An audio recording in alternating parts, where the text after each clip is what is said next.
Ho sentito questo fracasso e abbiamo detto una bomba e invece si è vista la macchina volare. Una curva fatale dopo il semaforo. È bastato un attimo per perdere il controllo dell'auto proprio mentre in direzione opposta arrivava un'altra vettura. Ennesima croce nel veneziano. Franco Pegoraro, 39 anni, di Scorzè, è morto sul colpo dopo essere stato sbalzato sull'asfalto.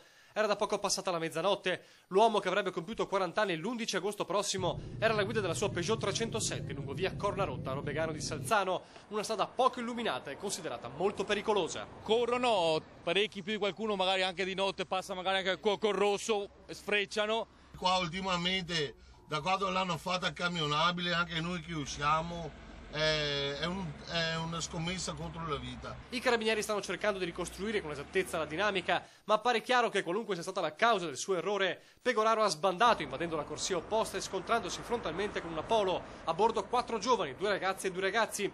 Schianto terribile nella quale il 39enne ha avuto la peggio. La sua vettura è finita in un fossato mentre l'uomo è stato proiettato in avanti come un fantoccio.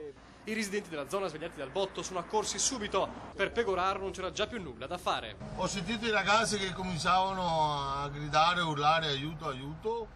Allora abbiamo provato a tirarli fuori. 2 sono venuti fuori da soli e 2 erano rimasti incastrati dentro le lamiere della macchina. Ma c'era un altro pericolo in agguato. L'auto dei ragazzi con bombola GPL stava prendendo fuoco.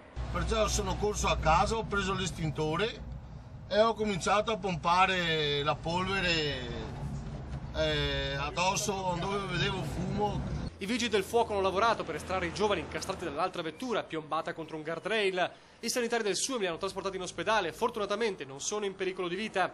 La strada è rimasta chiusa fino alle 3 di notte per permettere i rilievi dei carabinieri, creando notevole disagio al traffico.